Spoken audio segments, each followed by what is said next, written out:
by my side, staying supportive. Very productive meeting. উদয়পুরের রাজকীয় বিয়ের রেশ কাটতে না কাটতেই জীবনের এক নতুন এবং মহৎ অধ্যায় শুরু করলেন দক্ষিণ ভারতীয় সিনেমার জনপ্রিয় তারকা জুটি বিজয় দেবরাকোন্ডা এবং রাশ্মিকা মান্দানা।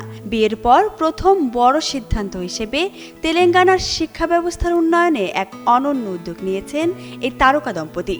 ভারতীয় গণমাধ্যমের প্রতিবেদন অনুযায়ী রাশ্মিকাকে সঙ্গে নিয়ে বিজয়ের বাবার জন্মস্থান তেলেঙ্গানার আচামপেট মণ্ডলের ঘুম্মানপেটা গ্রাম পরিদর্শনে যান বিজয়। নিজের ক্যারিয়ারে ভক্তদের কাছ থেকে পাওয়া ভালোবাসা ও সমর্থনের প্রতিদান দিতে এই প্রত্যন্ত গ্রামের মেধাবী শিক্ষার্থীদের পাশে দাঁড়ানোর সিদ্ধান্ত নিয়েছেন এই জুটি।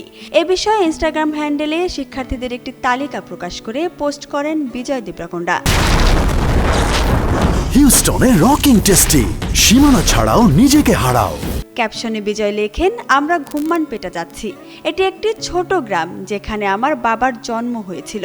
গত ফেব্রুয়ারিতে রাশ্মিকা এবং আমি ঘোষণা করেছিলাম যে আমরা একটি ছোট স্বপ্ন পূরণ করতে যাচ্ছি। আমরা নবম এবং দশম শ্রেণীর কঠোর পরিশ্রমী শিক্ষার্থীদের পুরস্কৃত করব।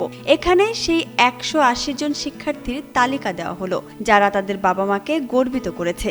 অনুষ্ঠানে শিক্ষার্থীদের অভিনন্দন জানিয়ে নিজের উচ্ছ্বাস প্রকাশ করেন রাশ্মিকা মান্দানাও। নিজেকে নতুন পরিচয়ে হাজির করে তিনি বলেন, আমি আমার কথা রাখব। আজ আমরা দ্য দেবরাকোন্ডা ফাউন্ডেশনের মাধ্যমে একটি ইতিবাচক সূচনা করছি।